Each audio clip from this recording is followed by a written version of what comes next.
The Good Ones, by LaWanda Butler. It's early in the morning and everyone is still in bed in a quiet suburban neighborhood. One of the neighborhood houses has 2 cars in the driveway, 2 trees, one in the front yard and one in the back, and a flower bed out front. Inside the house all seems quiet. The couple is in bed asleep in the master bedroom. Mark is an attractive 26-year-old with a fit body, short brown hair and green eyes. Sleeping next to Mark is Debbie, his wife. She is 25 years old, in shape and attractive, with long blonde hair and blue eyes. Mark is tossing and turning in bed. He is having a nightmare, dreaming about when he was younger, about 7 years old. Mark's parents were part of a bank robbing gang.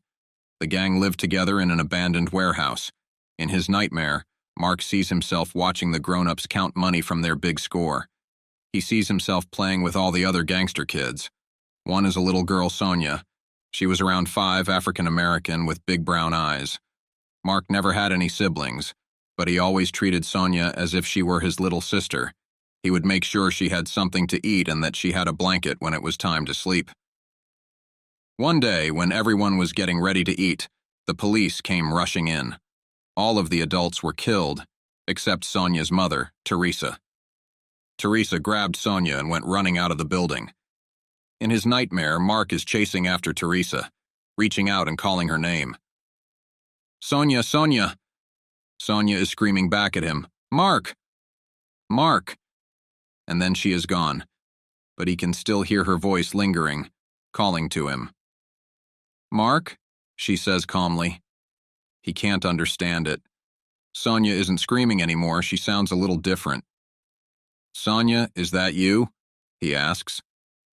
Sonya repeats his name again, except now he can hear what sounds like Debbie's voice in the mix. "Mark! Mark, come on, honey, wake up, Mark!" Mark awakens from his nightmare and sees Debbie. "Oh, hi, honey, was I doing it again?" "Yes." "Sorry about that. I don't know why I started dreaming about Sonya again." He tells her, fully awake now. "That's okay, baby. I'm just glad you told me who Sonya was so that I could stop thinking you were dreaming about another woman." Now the smart thing for Mark to do would be to just agree with his wife and say nothing else, but Mark has a habit of sometimes being sarcastic at the wrong moments, and this is one of those times. "I'm glad too. It has made things around here a lot easier." Debbie stares at him. "What?" Mark, realizing his mistake, tries to play it off. "Oh, nothing, baby. I was just trying to be funny, you know." "Uh-huh," Debbie replies, a bit of attitude in her voice. "So, do you have time for a long breakfast this morning? Or will it be your usual, just coffee?" "Just coffee, thanks." After Debbie has left the room, Mark gets out of bed slowly and goes into the bathroom. Mark looks at himself in the mirror and flexes his muscle. "Yep, I still got it." He gives himself a wink and then gets into the shower. Mark is daydreaming while showering and begins talking to himself. "I wonder whether Sonya is okay." Mark thinks back to when he was a 24-year-old cop in the police file room, which is as big as a library. There are files on the shelves and in file cabinets. He sees the clerk, Gina, who acts like a mother to him, is sitting behind a desk like a librarian. She looks up at Mark and smiles. She has dark brown glasses and is a little on the thick side, but she is sweet. "Don't worry, Mark. We'll find something. Why don't you let your fellow officer help you?" she says. He nods in agreement. Then Mark tells Gina it's not about telling about finding Sonya they are helping, but he believes it might be more than that, so he's letting them help with only half in case they run into some information on anyone at the station. They both look through the files. Flipping pages, he looks over at the clerk, excited. "I take it you found something?" the clerk says. "Yeah," Mark replies.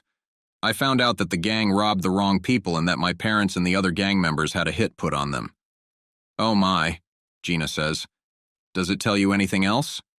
"Nope," Mark replies. "So what have you learned since starting this investigation?" she asks. "Well, it hasn't been easy. I had to dig deep. I discovered things about the precinct that they would have preferred to keep buried," he says. "For one thing, I discovered that the cops who showed up were dirty and on the payroll of the Scarbacks. The Scarbacks? She asks.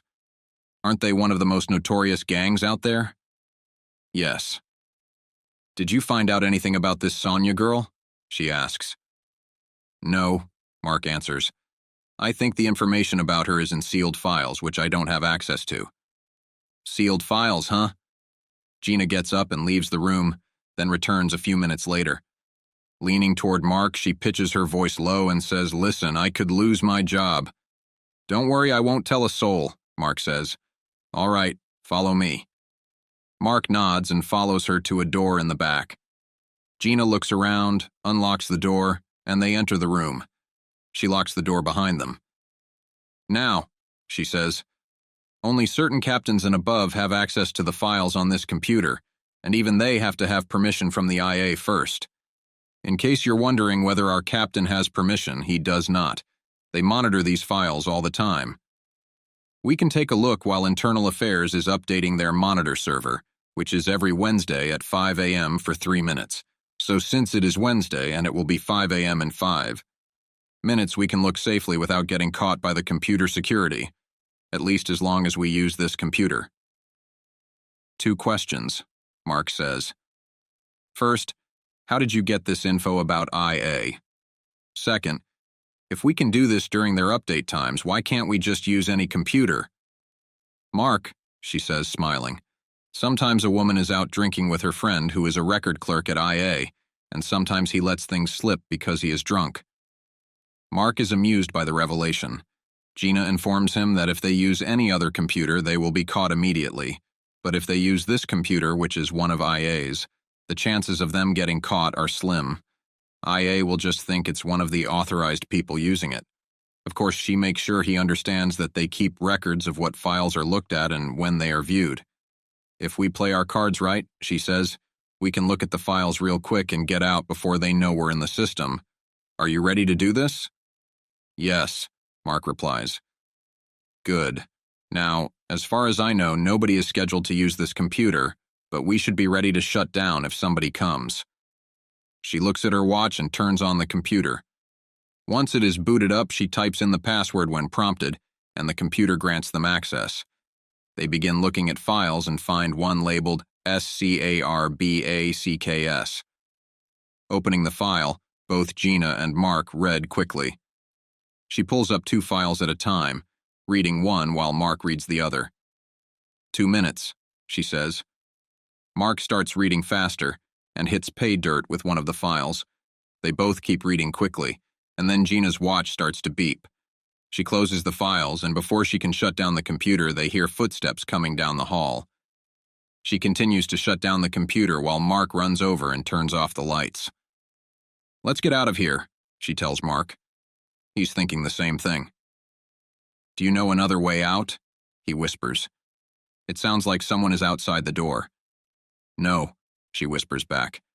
There is no other way out. Mark's heart drops when he hears the doorknob turn. They both hide quickly behind the shelves before the door opens and a man comes in. He turns on the lights and sits down at the computer. He is about to turn it on when his cell phone rings. Todd Smith here, he answers. Mark is unfamiliar with the man, but when he looks over at Gina, he can see pure terror in her eyes. The way she's looking at him, it seems like she's afraid of not only losing her job, but also losing her life. Mark grabs her hand to reassure her that he will get them out of there safely. They both continue to watch Todd as he talks on his cell. Todd gets up and starts walking around as he talks. Mark and Gina move to stay out of his line of sight as he is pacing around. Todd begins to move closer to them, and they realize that they are trapped. Right before Todd gets to them, Mark motions for Gina to get under a wide office desk by the wall with him. Todd walks to where they just were and looks around like something is wrong. Todd then heads back over to the computer and turns it on and ends his conversation on the phone. He starts looking at files on the computer while Mark and Gina are still trapped under the desk. Once Todd is finished, he turns off the computer and gets up, and then leaves the room, turning the lights off as he goes. Mark and Gina breathe a sigh of relief and are about to crawl out from their hiding place when the room's door comes flying open. They freeze under the desk as Todd comes back in the room. He walks over to the computer, gets the cell phone he'd forgotten, and leaves. Mark and Gina wait 5 minutes before they move from under the desk. "Let me check to make sure he is gone," Mark whispers. She nods, and when Mark says the coast is clear, they head to her private office. Mark looks around. It's just a hole in the wall, nothing more than a small room with enough space for a desk and chair. She has tried to fix it up with posters of different locations, but he can tell it isn't the best space for an office. Mark can see that she is still shaken by what just happened. "Don't worry, he didn't see us. We will be okay," he says. Gina sits down at her desk and tries to catch her breath. "I have never been so afraid in my life. Are you sure he didn't see us?" "I'm sure," Mark replies. "Listen, if you're still scared, I'll check around and make sure he didn't see anything. And I would stay away from your friend for a while, just in case." "All right. Well, back to business. So, according to what I read, the Scarbacks gang did not care about the kids enough to have them killed." "Interesting," Mark replies. "Anything else?" "Yes, it also said Sonya's mom took her to use as a bargaining chip. Apparently, she thought that Mickey, the leader of the Scarbacks, must have a soft spot for kids, and she could use that to save her life." "I see. What a desperate move." "I agree," Gina says. "Did you see anything that said what happened after she escaped?" "Yes," Mark answers. "According to an informant, things did not go off quite as she had planned." The records clerk looks at Mark, intrigued. Mark tells her what he found out. According to the informant, when Teresa arrived at Mickey's office, things seemed all right. Mark remembers what the file had said and can picture what happened almost 20 years ago when Sonya's mom went into Mickey's office that day.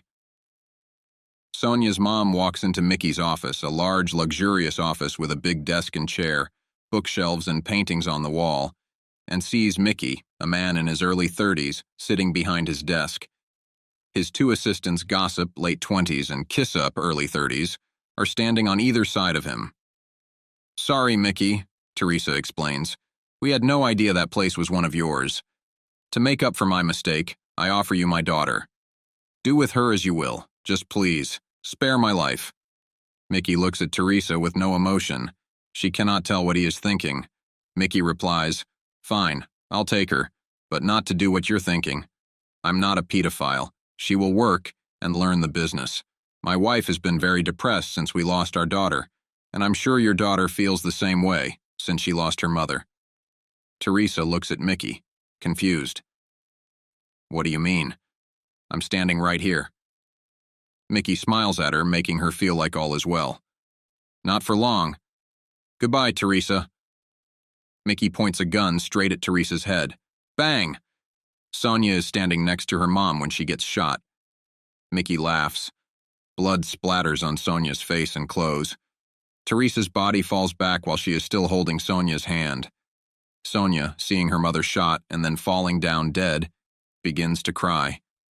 Mark finishes telling the records clerk what he'd learned from the file and says, basically, that is the last they wrote about what happened to Sonya and her mother. "So, what about the dirty cops?" Gina asks. Mark replies, "They're dead, so the trail has gone cold. Mickey probably had his personal hitman assassin or assassin's men kill them." "Do you think Sonya is safe?" "Yes," Mark answers. "I know she is." Mark starts thinking about 2 years earlier to the day he found out who Sonya was with. Jake, a fellow cop, had told him. That was when they had been friends. Jake told Mark that Sonya was with the Scarbacks, and if he wanted any more information, he should go see Manny. "Who is Manny?" Mark had asked Jake. "He's one of the informants we used to use until he tested dirty for drugs. He still has some information, and you can use him off the record, especially since this is your own personal investigation," Jake replies. "Great. Where can I find him?" asks Mark. "He moves around a lot, but there is a club on 9th Street where he likes to hang out. You might start there," Jake says. Jake starts to head back to his desk when Mark asks him if Manny's picture will be in the records room with the rest of the informants. Jake tells Mark yes, and Mark heads to the record room. Mark starts looking through the informant records. There are only a select few informants who are not in the record room, and that is for their safety. The police cannot have it written down in case someone gets access to it, but these guys are not in danger like that. Mark looks in the M files. Okay, Manny. That is strange. He isn't here. He walks over to the old records clerk, Dave, a man with a shady demeanor. Excuse me, I can't seem to find a certain file. Are there any files checked out? Nope, every file you want is right there, Dave answered. Can I help you find anyone in particular? Mark tells him he is looking for the file on Manny. Dave tells him that the file was destroyed this morning since Manny is no longer a reliable source. Oh, I see, Mark says. Well, thanks for the info. Mark leaves the record room, but he finds it strange that Jake wouldn't have mentioned the file was going to be destroyed. Mark goes to Jake's desk to ask him, but finds out Jake is off on a drug raid. Mark decides to go to the club on 9th Street, like Jake had said, and start there. When Mark arrives at the club, the parking lot is deserted. Well, it must only be open at night, he says to himself. He decides to return later, but just before he walks away, he notices a gone out of business sign on the door. Mark peeks inside the window and can see that the building is empty, and judging by the level of dust, he guesses it has been empty for months. Mark can't understand why Jake would tell him to come to a place that is closed. Mark starts to walk to his car when a homeless man comes up to him and asks him for change. Spare $1, sir? Mark looks the man over. What's your name? Lucas, the man responds. Well, Lucas, I'll give you this $1 if you can tell me where I might find a man called Manny. The man nods and smiles and then points to under the bridge across the street. Mark thanks the man and gives him the $1 before walking cautiously across the street and under the bridge. Mark snaps out of his daydream. Mark tells Gina, I found an old informant the cops used to use and he told me she is safe and out of town. As far as he knows, Mickey has no intentions of killing her. Well, that's good, replies the clerk. Have you thought of a way to get her out? Yeah, I've thought of a way, but mostly everybody would get killed in that scenario. It's hard to get into that group and then come out of it without getting killed, Mark says. I have a plan now that I believe will work, but it will take years and years. What is it? She asks. Well, I hope that we can find some evidence big enough to hold Mickey in prison for the rest of his life, replies Mark. I see. Hasn't anyone tried this before? She asks. Mark, reply. When Mark gets there, at first he sees nothing, but then he spots a man sleeping in a box by the bridge. Mark stays cautious as he wakes the man up. He has a strong body odor and bad breath, and Mark has to put his hand over his nose to deaden the overpowering smell. What? What do you want? Says the man. Manny, replies Mark. It's been a while since my services have been called upon. You must be a cop, I'm right, aren't I? Yes. Hot dog. I knew it. You guys need me again. So what can I do for you? Manny asks. I was wondering if you could give me some information about Sonya, Mickey's adopted daughter. Manny thinks a bit, then answers, Sure I can. And can I get some food if I help you? Sure, Mark says. Great. I can tell you that she is just fine for now. He has no intentions of killing her. She and his other children are out of town. Mark looks at Manny, puzzled. When you said for now, what do you mean? Well, you know how Mickey is. He can change his mind at the drop of a hat. He is known to do that kind of stuff, so what's your name? I see, Mark replies. Well, glad to meet you, Mark. Do you still want me to continue the investigation that other cop had me on? Manny asks. Mark doesn't know what he is talking about. Sure, but why don't you tell me about it? He says. The other cop wanted me to check out a contact that Mickey has on the inside, Manny says. Oh, yes. Of course, Mark replies. I'll leave the information in the usual spot inside the nightclub, said Manny. Okay, how will I get inside? Mark asks. The door in the back. Lock is broke, so you should be able to get in that way, Manny replies. All right, see you tomorrow, Mark tells him, then watches as Manny goes off across the street and disappears around the corner. Mark heads back to his car and leaves to go back to the station. The next day, Mark goes to the nightclub on 9th Street, but he finds nothing inside. Mark starts to look for Manny and runs into the same homeless man, Lucas, from before. He asks him where Manny is. Lucas tells him that Manny is in the river under the bridge. Mark calls for backup and goes to the bridge where Manny was sleeping. He can see blood inside of his box.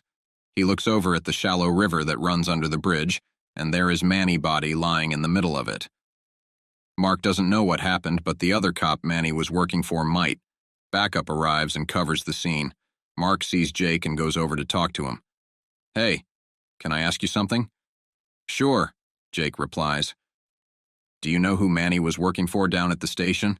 Mark asks. "Yeah, I forgot all this people were before you got hired. He was working for Cliff, but that ended when he died 10 months ago. Why do you ask?" "Oh, nothing. Manny was just talking crazy. How did Cliff die?" Mark asks. "Heart attack," Jake says.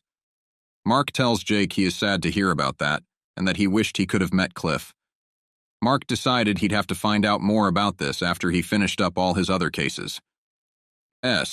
Yes, but somehow his lawyer always gets him off. What happens is, evidence and witnesses will disappear without a trace.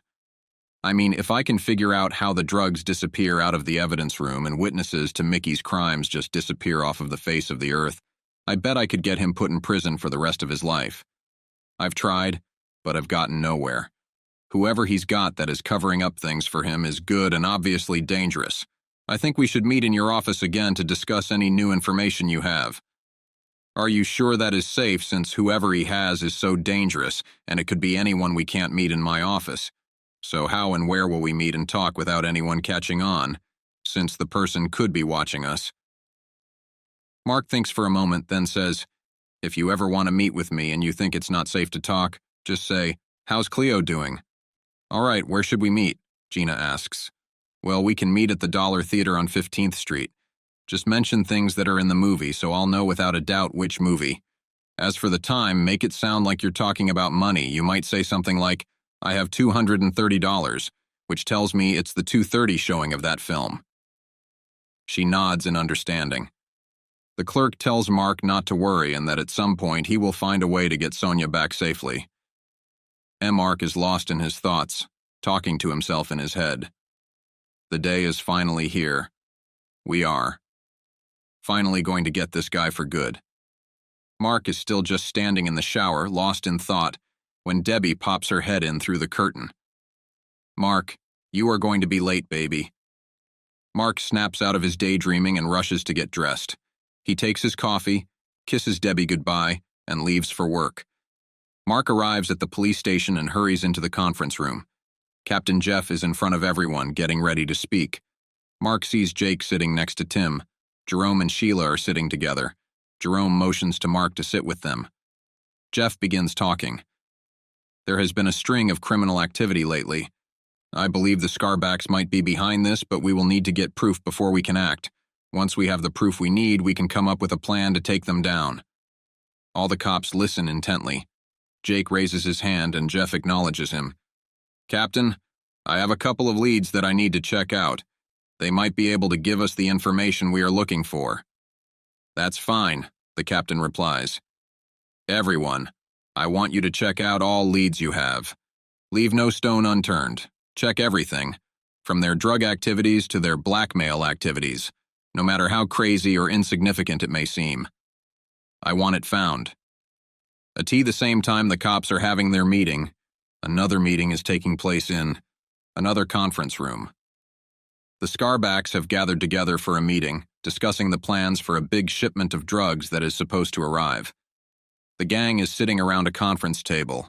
Mickey, Kiss Up, Bonebreaker, Killer, Crazy, Money, Bullseye, Informer, and Eric. Mickey is talking to them. Police activity has been on the rise lately, and we have some trusted guys who are keeping us informed. I think we just need to create a diversion for the police so we can handle our business when the drugs come in on Friday. We'll have the Informer guys tell us if our diversion is working on them or not. Bullseye asks, "Sounds like a plan, boss, but what kind of diversion should we create?" Mickey looks at Bullseye, a little annoyed, and then replies, "Easy. We'll have a big-time bank robbery over at the Metro Bank." "Won't the police wonder why we are robbing a bank?" Bullseye asks. "I mean, sorry, boss, for sounding like I'm questioning your judgment here, but won't they?" Mickey gives him an insincere smile and replies, "That is quite all right. I'm glad to see that you are on your toes. We won't actually be robbing it ourselves. We'll send one of our little peon gangs down there to rob it." Bullseye replies, I see. I'm glad that you do. While the police are busy with that, we will receive our shipment without hassle. Brilliant, boss, Kissup responds. Bonebreaker, Crazy, Money, Informer, Bullseye, and Eric join Kissup in telling Mickey how great his plan is. Yeah, great plan, says Money. Yeah, Mickey says. Now get out of here. He watches as the guys leave. He grabs Bullseye's arm just before he leaves and asks, "Can I talk to you for a minute?" "Of course," Bullseye says. Mickey says, "I just wanted to let you know something. If you ever question me like that again, you are going to find yourself dead. Do I make myself clear?" "Crystal," Bullseye answers. "Good. Now leave my sight before I change my mind and kill you." "Yes, boss," Bullseye replies, and hurries out.